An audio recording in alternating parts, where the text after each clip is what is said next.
রোহিঙ্গা শরণার্থীদের নিয়ে এই ভূখণ্ডের দায় শুরু সেই ১৯৪২ সাল থেকে। তখনই প্রথম মাতৃভূমি মায়ানমারে গণহত্যার শিকার হয়ে সাগর পাড়ি দিয়ে আমাদের এই বাংলায় ঢোকেন অসহায় রোহিঙ্গারা।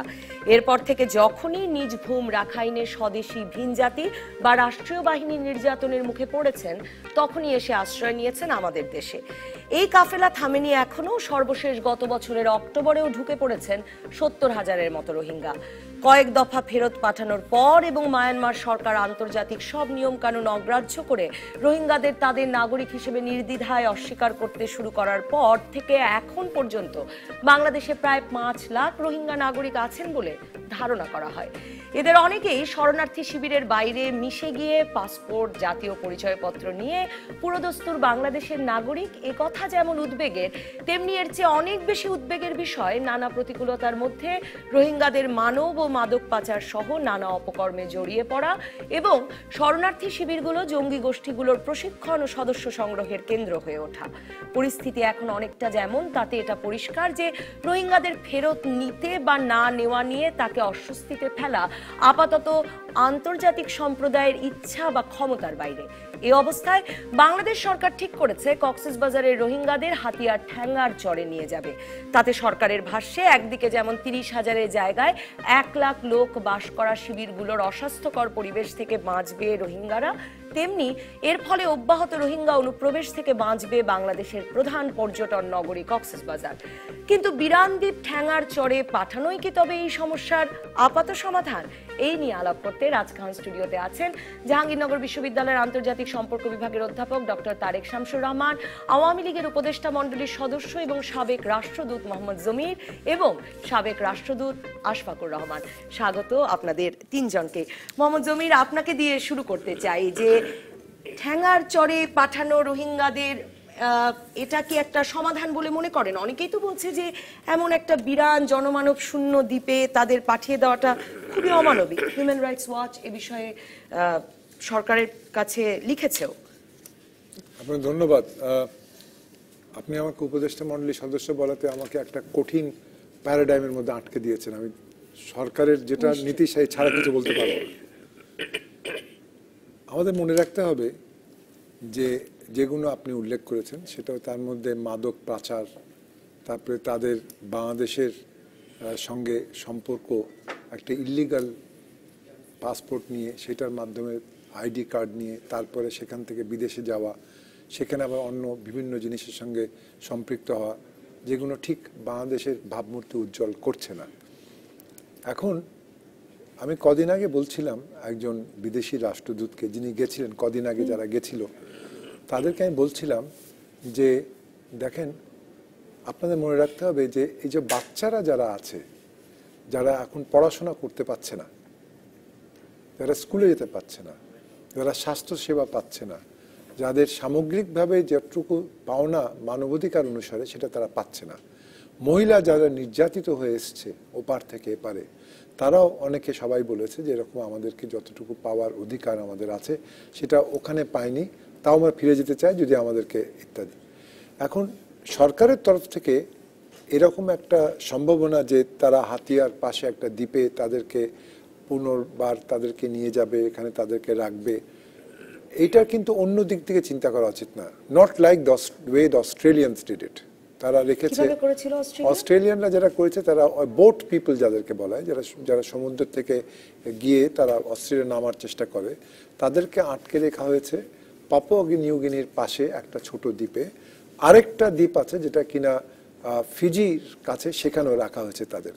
এবং অনেক সময় তারা যখন আসতে চেয়েছে তারপরে তাদেরকে প্রথমত তাদেরকে ঢুকতে দেওয়া হয়নি, দ্বিতীয়ত ফেরত পাঠানো হয়েছে, অনেক সময় তাদেরকে অন্তরীণ করা হয়েছে কারাবাসে। এখন বাংলাদেশের যেটা করার চেষ্টা হচ্ছে সেটা হলো তাদেরকে সামগ্রিকভাবে যদি এক জায়গায় রাখা যায় তাহলে তাদেরকে ৩-৪টে জিনিস যেটা সব শূন্যভাবে তারা পাচ্ছে না সেটা তারা পাবে। আমি গেছিলাম কক্সবাজারে দেখার জন্য, এবারে নয় কিছুদিন আগে। সেখানে আমি সত্যি আশ্চর্য হয়েছি, কেন আমার সাথে ইউএনএইচসিআর এর তারাও গেছিল। অক্টোবরের পরে গিয়েছিলেন? না, এই অক্টোবর পরে, অক্টোবরের ঠিক আগে, কিছুদিন আগে অন্য একটা কারণে গেছিলাম। আমি একটা ওখানে বক্তৃতা দিতে কক্সবাজারে, সেখানে একটা অর্থনৈতিক কনফারেন্সে। এখন যে ছেলেমেয়েরা আসছে তাদের মানবাধিকারের মধ্যে তাদের আছে, তাদের শিক্ষা ব্যবস্থা থাকতে হবে। They can't লয়টার around without education. তাদের ইমিউনাইজেশন করার জন্যে তাদেরকে স্বাস্থ্যসেবা, সেটাও তাদের প্রাপ্য, সেটাও কিন্তু তারা পাচ্ছে না। আর তৃতীয়ত যেটা হচ্ছে নিরাপত্তার ক্ষেত্রে, যেটা হচ্ছে যারা অন্তরীণ হয়ে আছে either in a camp or যারা কিনা মনে করেন বাইরে মিশে যেতে চেয়েছে, তাদেরকে হিউম্যান ট্রাফিকিং করা হচ্ছে। মেয়েদের ক্ষেত্রে অনেক ক্ষেত্রে তাদেরকে অপব্যবহার করা হচ্ছে বিভিন্নভাবে। তো সরকারের পক্ষ থেকে যদি তাদেরকে সহজে সেবা দিতে হয়, তাদের যদি নিরাপত্তা সংরক্ষণ করতে হয়, বাচ্চাদেরকে যদি ঠিকমতো খাবার বন্দোবস্ত, পুষ্টিগত খাবার দিতে হয়, তাহলে তাদেরকে যদি এক জায়গায় রাখা যায়, তাহলে ইন দ্যাট কেস গভর্নমেন্টের তরফ থেকে তাদেরকে পুরোপুরি দেখাশোনা করা সম্ভব হতে পারে।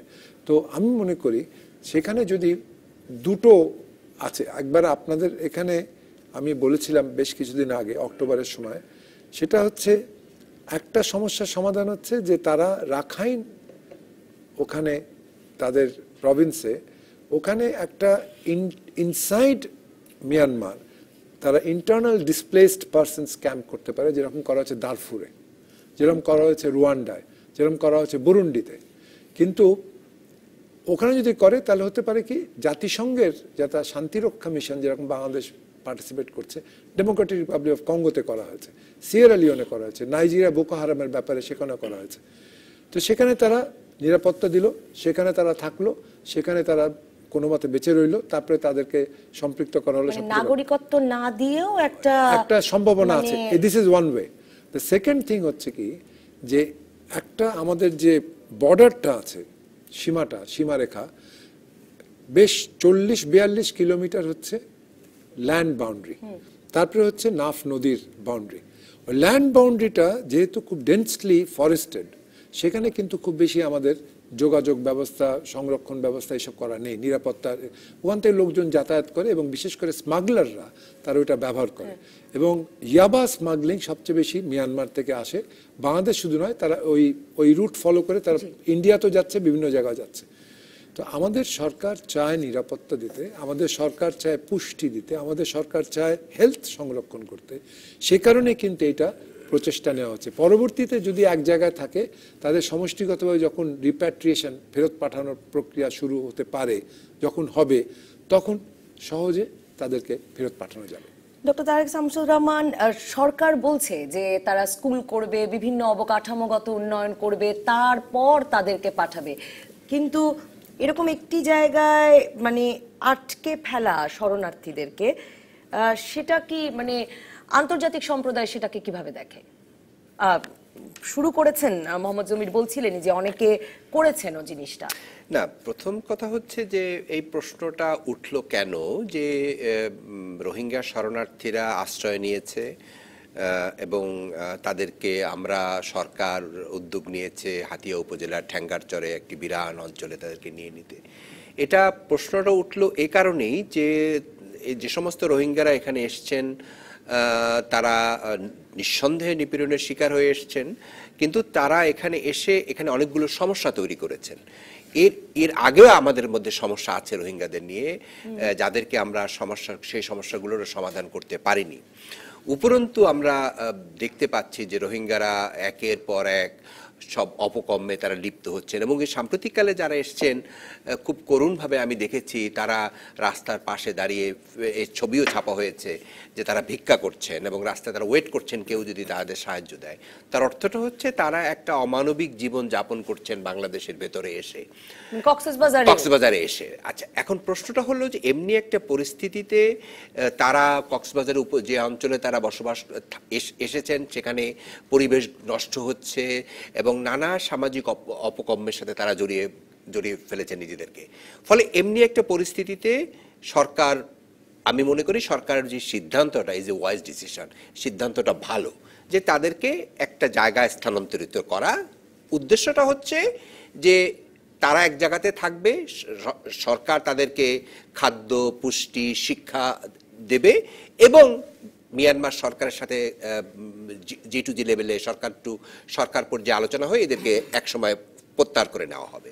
এখন খুব সঙ্গত কারণেই United Nations High Commissioner for refugee তারা তো আন্তর্জাতিকভাবে যে ধরনের কর্মকাণ্ড করে তাদের পক্ষে এটাকে হজম করা সম্ভব না বলেই তারা এটাকে করতে পারছে না। কিন্তু আমার প্রশ্নটা কি, মানে শরণার্থীদের কি একেবারে দেশের নাগরিকদের মতো জীবনযাপনের অধিকারী পাওয়ার কথা? মানে জিনিসটা হচ্ছে যে সম্ভাবনা দিতে হবে না, কাজের সুযোগ দিতে হবে না, কাজের মানে কি সুযোগ শুধু না, বিদ্যালয়, মানে তার মানে কি ঠ্যাঙ্গারচরে বিশ্ববিদ্যালয় স্থাপন করে রোহিঙ্গাদের আসলে পাঠাতে হবে? কারণ আমরা তো জানি না যে মায়ানমারের শিশুরা কবে ফিরতে পারবে। সেটা একটা প্রশ্ন না, কিন্তু এটা চেষ্টা করা হবে যে এখন যেহেতু যারা মিয়ানমার থেকে যে সমস্ত নাগরিকরা চলে এসেছেন এটা তো মিয়ানমারের নাগরিক এবং তাদেরকে তাদের দেশেই ফিরে যেতে হবে। সমস্যাটা মিয়ানমারের, সমস্যাটা বাংলাদেশের নয় এবং বাংলাদেশের উপর সমস্যাটা চাপিয়ে দেওয়া হয়েছে। এখন তারা শরণার্থী হিসেবে এসছেন এবং শরণার্থী হিসেবে কিছু কিছু আন্তর্জাতিক নিয়ম আছে, আইন কানুন আছে, সেই আইন কানুনগুলো বাংলাদেশ ফলো করছে, তাদেরকে ফেরত পাঠাচ্ছে না, তাদেরকে থাকতে দিয়েছে, মানবিক কারণে তাদেরকে থাকতে দিয়েছে। এবং আপনারা নিশ্চয়ই, আমরা সবাই জানি যে কিভাবে তাদেরকে নিপীড়নের শিকার তারা হয়েছেন, তাদের বাড়ি পুড়িয়ে দেওয়া হয়েছে, তাদেরকে ধর্ষণ করা হয়েছে, মার সামনে মেয়েকে ধর্ষণ করা হয়েছে, এরকম যারা আনান কমিশনের গণহত্যার কথা, আনান কমিশন গণহত্যা বলেছেন, হ্যাঁ, এবং আনান কমিশন নিজে এসেও তারা বাংলাদেশে দেখে গেছেন যে এই ধরনের পরিস্থিতির শিকার হয়ে তারা দেশ ত্যাগ করেছেন। ফলে তাদের একটা নিরাপত্তা দেওয়াটারও দায়িত্ব বাংলাদেশের। সেই নিরাপত্তাটা নিশ্চিত হতে পারে যদি আমরা তাদের জন্য একটা বসতি স্থাপন করি। কারণ আপনি জানেন যে কক্সবাজারে সেটি সম্ভব নয়, কারণ সেখানে এত বেশি জায়গা আপনি পাবেন না খুঁজে। ফলে এই যে প্রায় 70 কোটি আপনি বলছেন, 70,000 আপনি বলছেন, কিন্তু বলা হয় এরও বেশি মানুষ এসছে এবং তারা এর একটা বড় অংশ মানুষের মধ্যে মিশে গেছে। ফলে এদেরকে যদি আলাদাভাবে একটা থাকা মিলিয়ে বলা হয় 5 লাখ এখন, সেটা হচ্ছে আগে যারা এসেছিলেন বিভিন্ন সময় বিভিন্ন পর্যায়ে যারা এসেছেন তাদেরকে মিলিয়ে 5 লাখ। কিন্তু আপনি এটা আরো মজার কাহিনী হচ্ছে, আপনি যদি United Nations high commission for রিফিউজির তালিকা দেখেন সেখানে আপনি পাবেন 20 থেকে 30,000। এটা হলো তালিকাভুক্ত যারা, তাদের United Nations high commission for refugee তাদের আপনার খাদ্য যোগায়, তাদের প্রোটেকশন দেয়, আর বাকিদের ব্যবস্থা আমাদের করতে হয় আমাদের। এবং তারা মিশে গেছে এবং তারা অবৈধভাবে থাকছেন, ঘর বাড়ি তুলে তারা থাকছেন, জঙ্গল গাছ কেটে সাফ করছেন এবং এক পর্যায়ে তারা মানে কি বলে যে অবৈধভাবে কাজও করছেন তারা।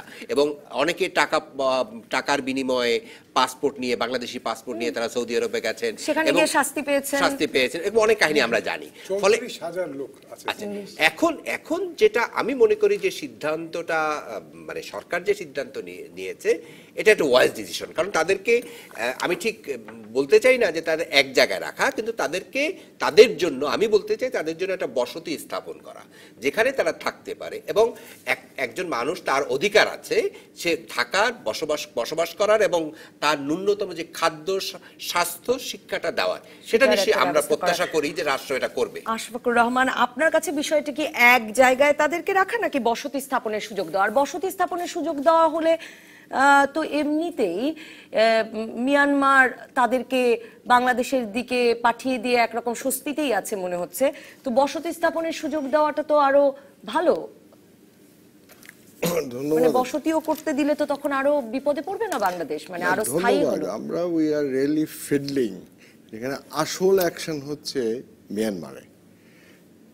আমরা ওটার সম্বন্ধে কি করছি দেখেন, আমাদের অভিজ্ঞতা আছে ইন্টারন্যাশনাল হিস্ট্রিতে। বসনিয়ার সাথে সার্বসদের আপনার অ্যাটাক ছিল, আপনার মনে আছে কিনা? হোয়াট ডিড আমেরিকা ডু দেয়ার?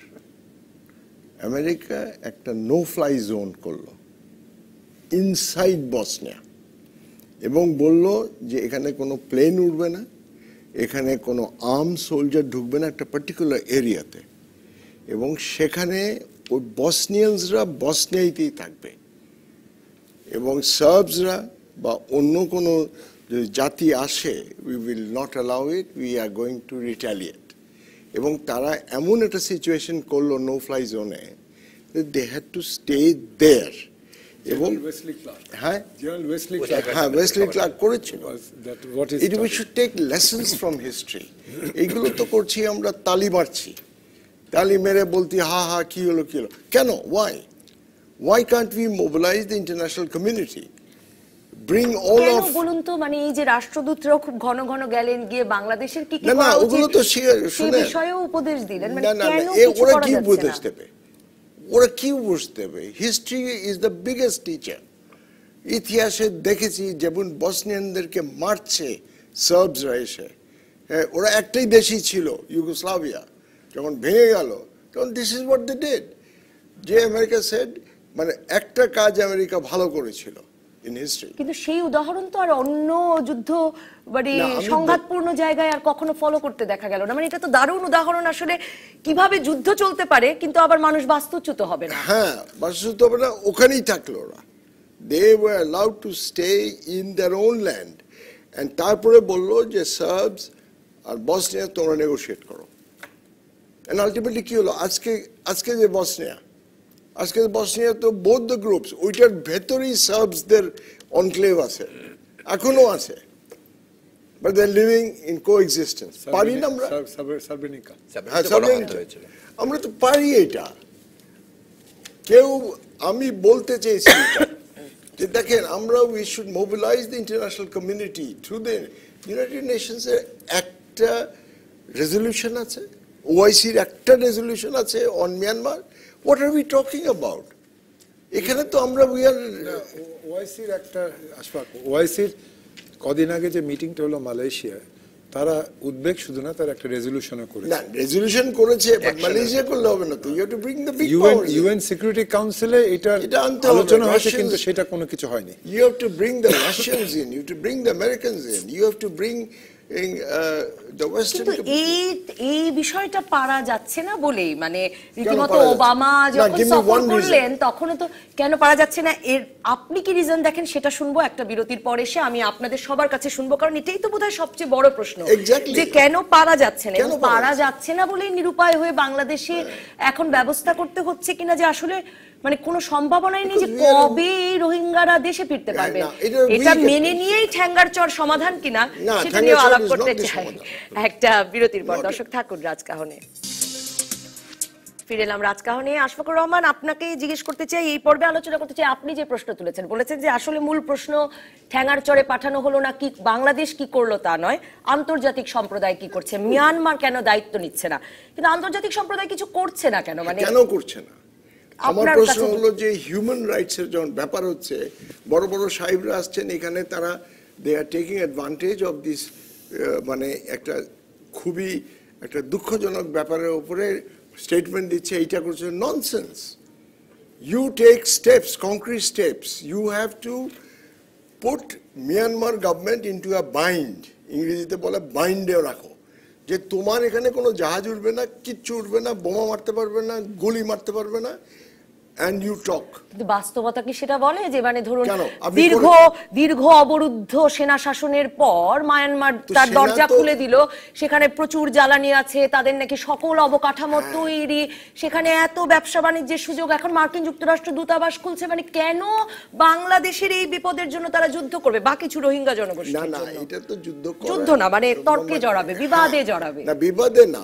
আপনাকে you have to say that you can't push people across borders over and over again, over decades you can do it. এটা কতদিন সহ্য করবে মানুষ? আর আমরা সিটিজেনশিপ দেবে না। সিটিজেনশিপ দেবে না কেন?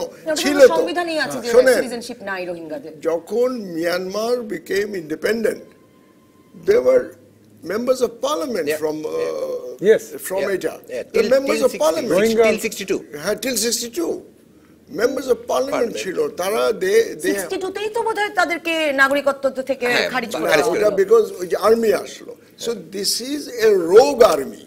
সোজা কথা ইংরেজিতে রোগ army. It is not an army for the protection of the people of Myanmar. এবং তোমাকে একটা জিনিস বলি, উত্থানটার সময়, উত্থান যখন জাতিসংঘের মহাসচিব, তখনও কিন্তু এই ব্যাপারে কোনো উদ্যোগ নেওয়া হয়নি। কোনো উদ্যোগ নেওয়া হয়নি। তো এই জিনিসটা আমরা উই আর লুকিং বিয়ন্ড এটা। উই শুড কিন্তু বাংলাদেশকে একরকমের আশা ছেড়ে দিয়েছে যে আসলে আন্তর্জাতিক সম্প্রদায় কিছু করবে না, সে আশা ছেড়ে দেওয়ার তো প্রক্রিয়াতেই আসলে ঠ্যাঙ্গার চরে বসতি করতে দেওয়া। না না, এটা কেন আমি কেন আমার কাপড় খুলবো বিকজ অফ সামবডি এলস? আমরা তো we are independent, we fought for this land. তো আমরা কেন ছাড়বো? না, আমি আমরা বুঝছি ঠিক না, করতে আমি পারি। আর্গুমেন্টটা বুঝছি না। আমি অনেককে বলেছি না আমরা কি করতে পারি? আমরা কি করতে পারি, আমরা we should take it up with the United Nations, create a lot of noise, কিছু গ্লাস ভাঙবো, কিছু এইটা করবো, আওয়াজ করবো এমন that the international community will rise, that this is a solution which has an answer inside Myanmar and it is not outside Myanmar. ওখানে পাঠিয়ে দাও, ইন্দোনেশিয়া পাঠাও, why? আমাদের নিজেরই তারেক শামসুর রহমান, আমরা তো বোধহয় এটা চেষ্টাও করেছি বিভিন্ন আন্তর্জাতিক ফোরামে, বাট আমাদের বোধহয় এত গ্লাস ভাঙার শক্তি নাই। না নাই, এখন অন্যদেরকে নিয়ে ভাঙতে হবে। কেন আমরা করিনি? বসনিয়াতে মালয়েশিয়া টুক দ্য লিড, আমরা গেছি, মালয়েশিয়া এবং ইন্দোনেশিয়া। মালয়েশিয়া ইন্দোনেশিয়া গেছিল না। অ্যাম্বাসেডর আশফাকুর রহমান যেভাবে কথাগুলো বলছেন, হয়তো কিছুটা ইমোশন হয়তো কাজ করে, কিন্তু রিয়ালিজম বলে একটা কথা আছে। আমরা ইচ্ছা করলে অনেক কিছু করতে পারি না, কারণ আন্তর্জাতিক সম্প্রদায়ের কতটুকু সমর্থন আছে সেটা একটা প্রশ্ন। এখন প্রশ্নটা হচ্ছে যে আমরা যতই রেফারেন্স দেই, আপনি শুধু এক্সাম্পল দিলেন, আমরা বসনিয়ার এক্সাম্পল দিলেন, আপনি হুতু তুৎসির কথা আপনি দেখেন, সেখানেও মার্কিন যুক্তরাষ্ট্রের কোনো রোল ছিল না। সেখানে মোর দেন 5 লাখ মানুষকে স্লটার করা হয়েছে, যেখানে হত্যা করা হয়েছে। কিন্তু আন্তর্জাতিক সম্প্রদায় কোনো আগ্রহ দেখায়নি, কারণ সেখানে কোনো ন্যাচারাল রিসোর্স ছিল না। মিয়ানমারে হচ্ছে একটা পটেনশিয়াল ন্যাচারাল রিসোর্স আছে, 1 নাম্বার। 2 নাম্বার হচ্ছে মায়ানমার হচ্ছে এমন একটা জায়গা যেখানে আমেরিকানরা এখন যে কন্টেইনমেন্ট থিওরির কথা বলে, জিওস্ট্র্যাটেজিক ইন্টারেস্ট আছে, তারা চীনকে ঘিরে ফেলার এক স্ট্র্যাটেজি, সুদূর প্রসারী একটা স্ট্র্যাটেজি তাদের আছে, যেটা ওবামা প্রশাসন শুরু করে গিয়েছিলেন, এবং আমার ধারণা ট্রাম্পও এটা পরিবর্তন করবেন না। ফলে সেক্ষেত্রে চীনকে কাট টু সাইজ যদি করতে হয়, চীনকে যদি সাবেক সোভিয়েত ইউনিয়নের মতো আরো ভেঙে ফেলতে হয়, তাহলে মায়ানমারকে তার দরকার আছে। তার মানে আমেরিকার আরো মায়ানমারের সাথে বন্ধুত্ব আরো গাঢ় হবে। 100%, একদম নো ডাউট অ্যাবাউট ইট। এবং সে কারণেই আমাদের যে প্রত্যাশাটা ছিল, অং সান সু চি যখন আসলেন, জনগণের ভোটে নেত্রী, তার দীর্ঘদিন তার স্ট্রাগল করেছেন, বাংলাদেশের মানুষের একটা সিম্পেথি আছে, সাধারণ মানুষও তাকে পছন্দ করে, কিন্তু আমরা দেখলাম তিনি সেনাবাহিনীর একদম পুতুল হয়ে গেলেন, এবং সেনাবাহিনীর কোনো ডিসিশন ছাড়া তিনি কোনো সিদ্ধান্ত নিতে পারছেন না, এবং তিনি কিন্তু বারবার এন্টি রোহিঙ্গা অবস্থান নিয়ে আসছেন, এবং কখনো তিনি প্রো রোহিঙ্গা কোনো কথা বলেননি। এবং রোহিঙ্গার দুদিকের কোনো দিক থেকেই তো আসলে অং সান সু চিরও রোহিঙ্গাদের পক্ষে কথা বলে লাভ নাই, মানে সংখ্যাগরিষ্ঠের বিপক্ষে যায় সে কথা, সেটা যেমন সত্যি, আবার যাকে রোক সেনাবাহিনী বলছেন সেই দুষ্ট হবে অনুবাদটা, সেই মায়ানমারের সেই দুষ্ট সেনাবাহিনীরও উনি আসলে, বিকজ তারা মায়ানমারে একটা সেন্টিমেন্ট ডেভেলপ করেছে যে তারা একটা বৌদ্ধিস্ট ন্যাশনালিজম সেখানে ডেভেলপ করেছে, এবং এই বৌদ্ধ ন্যাশনালিজম তারা মিয়ানমারকে একটি বৌদ্ধ রাষ্ট্রে পরিণত করতে যায়। আপনার একজন সেনাবাহিনী এবং ধর্ম দুটোর সমন্বয়ে যে গণতন্ত্র হয় ততটুকু গণতন্ত্র। অ্যাবসলিউটলি। এবং আপনার নিশ্চয়ই মনে আছে টাইমস ম্যাগাজিনে একটা কভার স্টোরি হয়েছিল ভিরাতু নামে একজন নেতাকে নিয়ে, একজন ইয়াং একজন বৌদ্ধিস্ট নেতা, বাল্ডিশ, মাথায় চুল নেই, এবং বৌদ্ধ ভিক্ষু, এবং তাকে নিয়ে কভার স্টোরি করেছিল টাইমস, এবং সেখানে তিনি তার বক্তব্যে তিনি স্পষ্ট করে বলেছিলেন যে মিয়ানমার ফর দ্য বৌদ্ধ, অন্য কোনো সম্প্রদায় এখানে থাকবে না। ফলে সেনাবাহিনী এটা ধারণ করে, মিয়ানমারের সেনাবাহিনী, এবং অং সান সু চিও সেনাবাহিনীর সাথে তার সম্পর্কের কারণে, তার ক্ষমতা টিকিয়ে রাখার স্বার্থে তিনি এই কাজটি করছেন। ফলে আজকে আন্তর্জাতিক সম্প্রদায় যত কান্নাকাটি করুক না কেন, তাদের মুখ দেখানো, এই যে আনান কমিশন এসছে, তারা দেখে গেছে, তারা বলছে তাদের হিউম্যান রাইটস ভায়োলেশন হয়েছে, এগুলো শুধু কাগজ কলমে থাকবে, বাস্তবতা কিচ্ছু হবে না। তবে হ্যাঁ, যেটা আশফাক সাহেবও বললেন, যে যদি আন্তর্জাতিক কমিউনিটি একটা নো ফ্লাই জোন করতে পারে, যে এখানে সেনাবাহিনী ঢুকবে না, সেনাবাহিনী অত্যাচার করবে না, এখানে একটা যদি আছে, যদি করে, কিন্তু কোনোদিনই এটা করবে না, কারণ ইন্টারন্যাশনাল কমিউনিটি। কিন্তু আপনি আবার আরেকটা সমাধানের কথা বলছিলেন, নো ফ্লাই জোন না, যে ভেতরে একটা না, আপনি বলেন এটা নো ফ্লাই জোনটা করা সম্ভব হয়েছিল বসনিয়ায়, কিন্তু এটা মিয়ানমারে করা সম্ভব না। কারণটা হলো দুটো কারণ আছে। একটা হচ্ছে রোহিঙ্গা যে প্রদেশ, যেটা সেখানটা রাখাইন প্রদেশে, সেই রাখাইন প্রদেশের মধ্যে ছিল 1,35,000-এর মতো মুসলমান নাগরিক যারা ছিল, সেখান থেকে কমে এখন 7,32,000-এর মতো আছে, and they are all, তারা মোস্ট অফ দেম, তাদেরকে উঠিয়ে নিয়ে ইন্টারনালি ডিসপ্লেসড ক্যাম্পস বিভিন্ন জায়গায় তারা অবস্থান করছে। তারা ওইটা আছে অলরেডি, ওরা ওখানে আছে, কিন্তু তাদের ওখানে আবার ওয়ার্ল্ড ফুড প্রোগ্রাম থেকে আর এফএও থেকে তারা কমপ্লেন করেছে, অক্সফামও কমপ্লেন করেছে, তাদের ওখানে যে খাবারটা ডিস্ট্রিবিউট করার কথা যারা ছিল, যারা কিনা মানে বুদ্ধিস্ট সম্প্রদায়ের, তারা বলছে আমরা ওখানে গিয়ে খাবার ডিস্ট্রিবিউট করব না। এখন সেই সূত্র ধরে এটা আরো আমি লিখেছিলাম এটার উপরে, সেই সূত্রে আরো সমস্যা দেখা দিচ্ছে, যারা কিনা ডাক্তার যাবার কথা তাদের ট্রিটমেন্ট করার জন্য, যারা মারধর খেয়েছে, পুড়ে গেছে হাত পা, তাদের ওখানে ডাক্তারও যাচ্ছে না। তো এখন ওই যে ওখানে যে শরণার্থী শিবিরগুলো তৈরি করা হয়েছে সো কল শরণার্থী, নিজেদের নাগরিকদের জন্যই যে শরণার্থী শিবির, সেখানেও আসলে কোনো সেবা পৌঁছানো হচ্ছে না।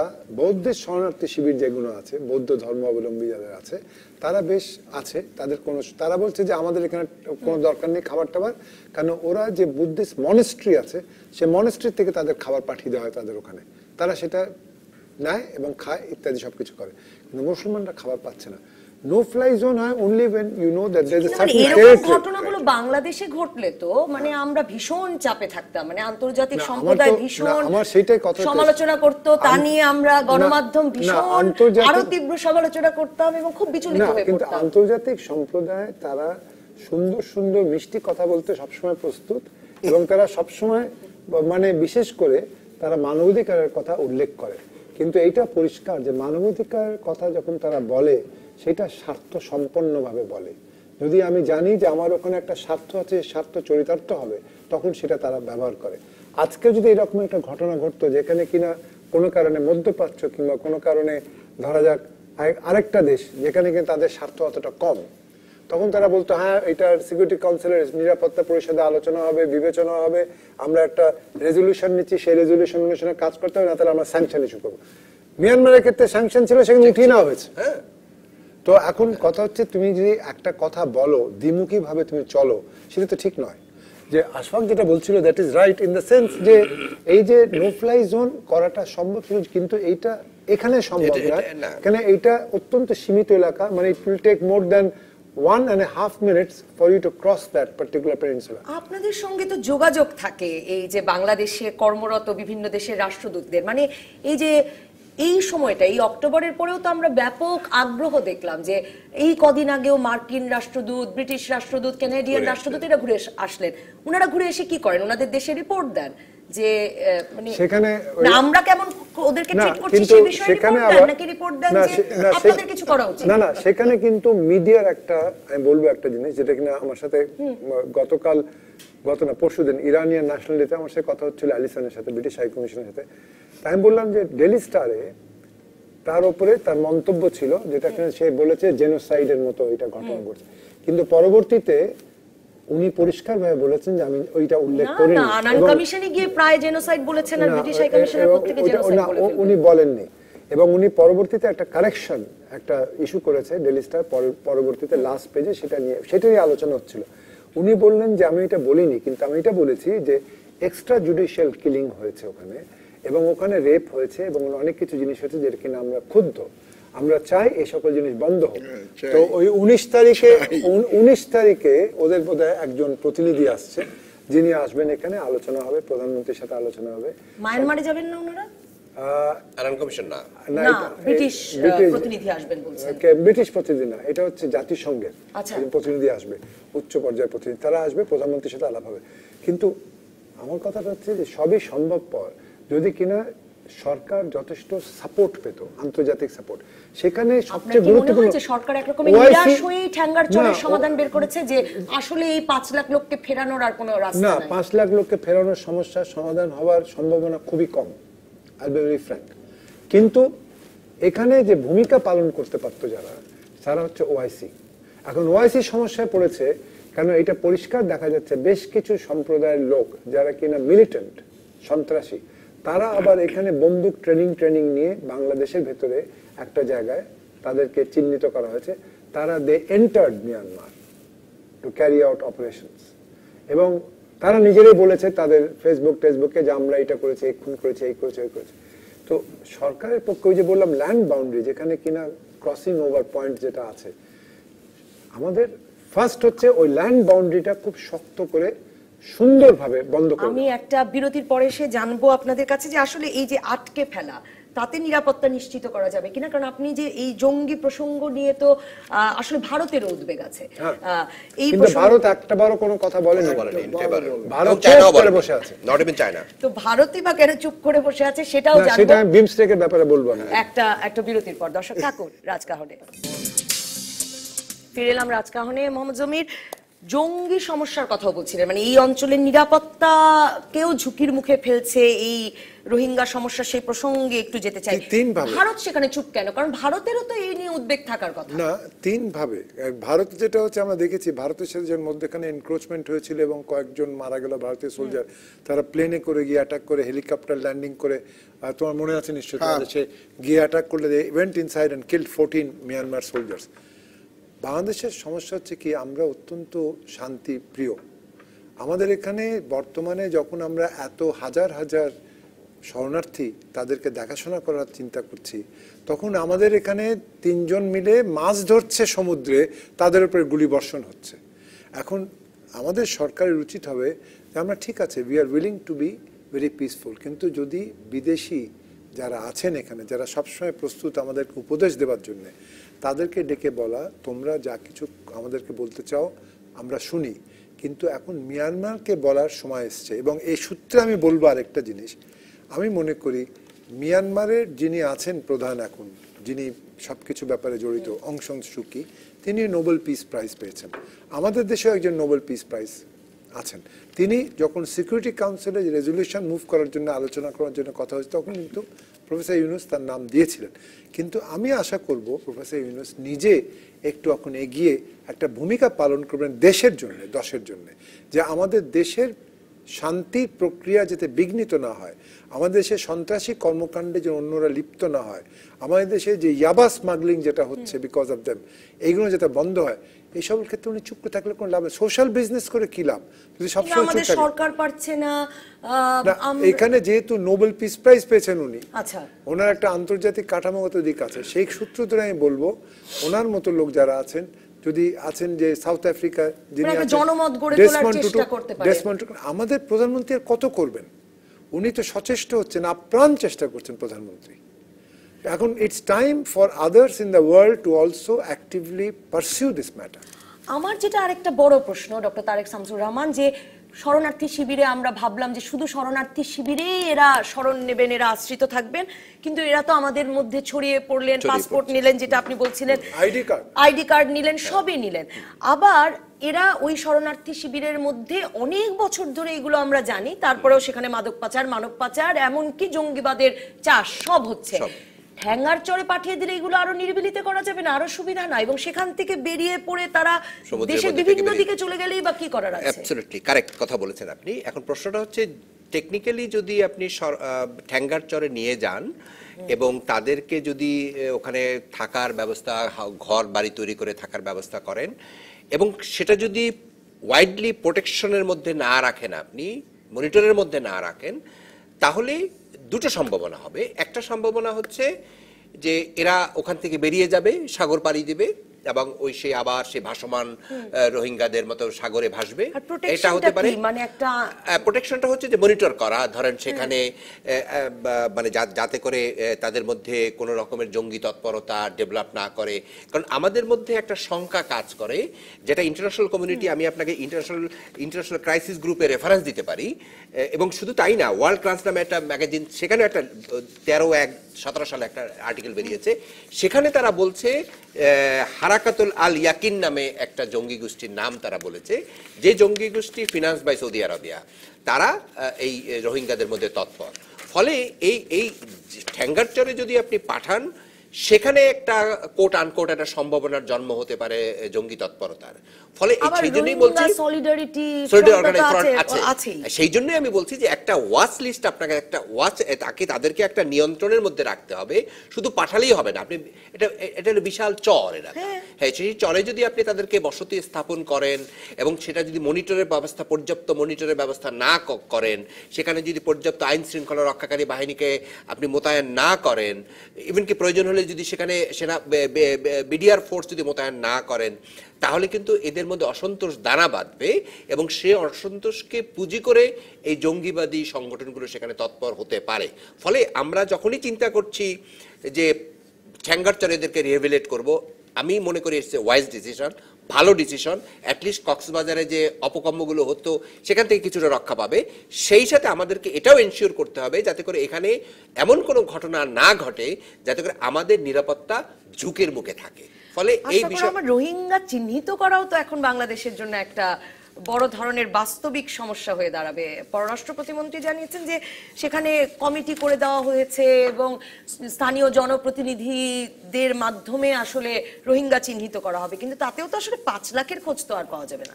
না, 5 লাখের খোঁজ পাওয়া যাবে না কেন? তারা তো বাংলা যেটা বলে সেটা কারাপ্ট বেঙ্গলি।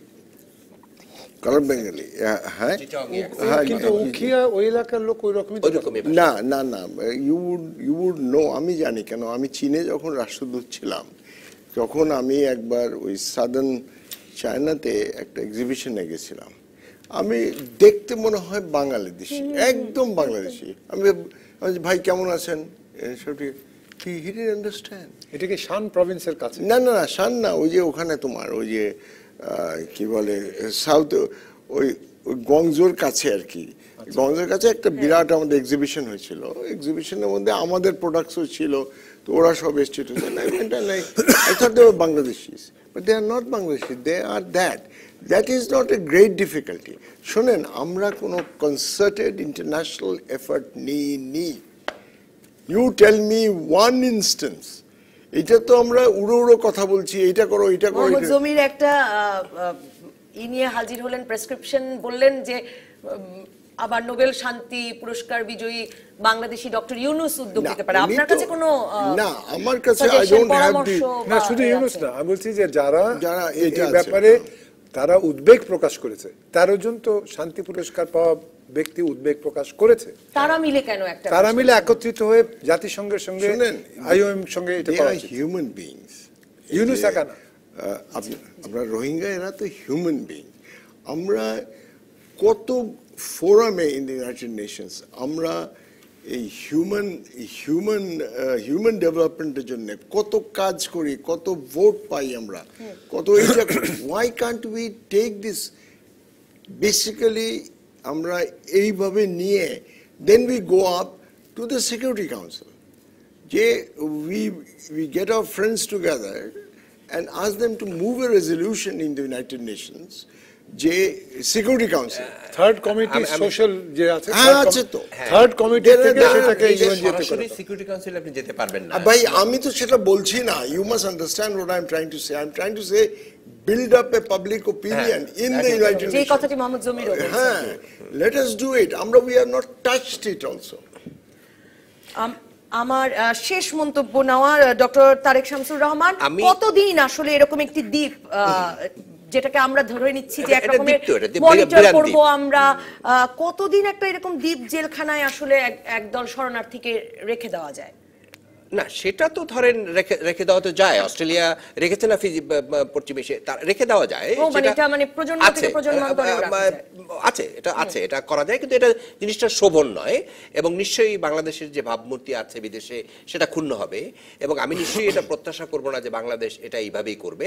বাট আমরা যেটা চাইছি, যেটা অ্যাম্বাসেডর আশফাকুর রহমানও বললেন, আমাদের উচিত হবে এই বিষয়টাকে ইন্টারন্যাশনালাইজ করা। যে কারণে আমি আমার লেখাতেও আমি বলেছি যে বাংলাদেশের উচিত অনেকগুলো কাজ করা। একটা কাজ করা, ইমিডিয়েটলি একটা ইন্টারন্যাশনাল কনফারেন্স করা ঢাকাতে, যাতে করে বন্ধু রাষ্ট্রদেরকে ইনভাইট করা, বিগ পাওয়ারদেরকে ইনভাইট করা, তাদেরকে দেখানো যে ইটস ইন্টারন্যাশনাল ক্রাইসিস এবং এটা সমস্যার সমাধানে ইন্টারন্যাশনাল কমিউনিটিকে এগিয়ে আসতে হবে, নাম্বার 1। নাম্বার 2 হচ্ছে বিষয়টাকে ইন্টারন্যাশনালাইজ করার জন্য আমাদেরকে জাতিসংঘে যেতে হবে এবং জাতিসংঘে বলতে হবে যে এটা টোটাল হিউম্যান রাইটস ভায়োলেশন। ফলে জাতিসংঘের উদ্যোগটা এখানে বড়। আমরা এই কাজটা করতে পারিনি সেটাও সত্য, এখনো সময় আছে, সময় ফুরিয়ে যায়নি। আমরা ওয়াইসিতে এবং কি অন্য অন্য দেশগুলোর সাথে এমনকি আমাদের এমনকি আমরা আমি তো মনে করি যে এই সংকটটার সাথে ভারত এবং চীনও ওতপ্রোতভাবে জড়িত। চীনের একটা বর্ডার আছে আপনি জানেন, এবং ভারতের অঞ্চলের একটা বড় শক্তি, ফলে আমাদের দুটোই বন্ধু রাষ্ট্র, দুটো দেশের সাথে আমাদের ভালো সম্পর্ক। এই দুটো দেশকে সাথে নিয়েই আমরা মনে হয় আমরা একটা সমাধানের উদ্যোগ আমরা খুঁজে পেতে পারি। ইন্টারন্যাশনাল কনফারেন্সের উদ্যোগ নেওয়া উচিত। এই সমাধানটি আমি নিজেই বোধহয় কয়েক বছর ধরে আপনাদের মতো অনেক বিশেষজ্ঞের কাছে শুনেছি, কিন্তু এরও উদ্যোগ নেই কেন? বলি একটা ইন্টারন্যাশনাল কনফারেন্সে যেটা আছে, আমাদের দুটো আরো ফ্যাক্টর আছে। একটা হচ্ছে BICM corridor, Bangladesh India China Myanmar corridor. দ্বিতীয়টা হচ্ছে বিমস্টেকের হেডকোয়ার্টার্স হচ্ছে ঢাকায়, এবং সেখানে মিয়ানমারের এবং বাংলাদেশ দুটোই সদস্য। এখন কথাটা হচ্ছে যে IOM, International Organization for Migration, তার সঙ্গে UNHCR, তার সঙ্গে ICRC, তার সঙ্গে আছে হিউম্যান রাইটস কাউন্সিল, সবাই এর সঙ্গে জড়িত। আমাদের যেটা করার, তার মানে আমরা যেসব কানেক্টিভিটির অপেক্ষায় আছি, না আমরা যেটা হচ্ছে আমরা নষ্ট হয়ে যেতে পারে যদি মিয়ানমারের সাথে আমরাও বেশি বিবাদে জড়াই। আমার কথা হচ্ছে যে বাংলাদেশের কিন্তু একটা দ্বিপাক্ষিক সম্পর্কের ক্ষেত্রে মিয়ানমারের সঙ্গে একটা আমাদের সহযোগিতার সম্পর্ক আছে, যেটা বারংবার প্রধানমন্ত্রী এবং সরকার তারা বলে আসছে। কিন্তু সময় এসেছে আমার মনে হয়, মিয়ানমারের ব্যক্তিবর্গ এসে ঘুরেও গেছে এখানে, তারপরে তারা যে একটা ফ্যাক্ট ফাইন্ডিং কমিশনও করলে, সে কমিশনের রিপোর্ট তারা বলছে না যা কিছু বলা হচ্ছে সব ঠিক নয়, কোনোটাই ঠিক নয়। তো ওদেরকে বুঝতে হবে যে অস্ট্রিচ সিনড্রোম যেটা করে, যে মাথাটা লুকিয়ে রাখলে আর আমি কিছু পৃথিবী দেখতে পাচ্ছি না, সেটা নট অ্যাকসেপ্টেবল। সেই জিনিসটা যদি তাদেরকে বোঝাতে হয় যে তারা ঠিক করছে না, for that I think there are two powers who can persuade them towards this decision. One is China, যার সাথে তাদের গভীর সম্পর্ক, দ্বিতীয় হচ্ছে ভারত। এবং ভারতের উচিত হবে 5 লাখ রোহিঙ্গা হজম করে আসলে বাংলাদেশের না ভারতের বিবাদে জড়ানোর কোনো উপায় নাই। আমরা মনে করি, আমি মনে করি যে ভারতের উচিত এই ব্যাপারে একটা ডেফিনেটলি প্রোঅ্যাক্টিভ এনগেজমেন্ট করা। অসংখ্য ধন্যবাদ মোহাম্মদ জমি, ডক্টর তারেক শামসুর রহমান, আশফাকুর রহমান এবং দর্শক যারা সঙ্গে ছিলেন এই আলোচনায়। রাজকাহনের পরবর্তী পর্বে আমরা আলোচনা করব আর দুর্ভোগের সমাবেশ নয় এই বিষয়ে। আলোচনা করবেন নৌ পরিবহন মন্ত্রী শাহজাহান খান এমপি, বিএনপির ভাইস চেয়ারম্যান শামসুজ্জামান দুদু এবং জাতীয় পার্টির প্রেসিডিয়াম মেম্বার কাজী ফিরোজ রশিদ এমপি। সঙ্গে থাকবেন আপনিও।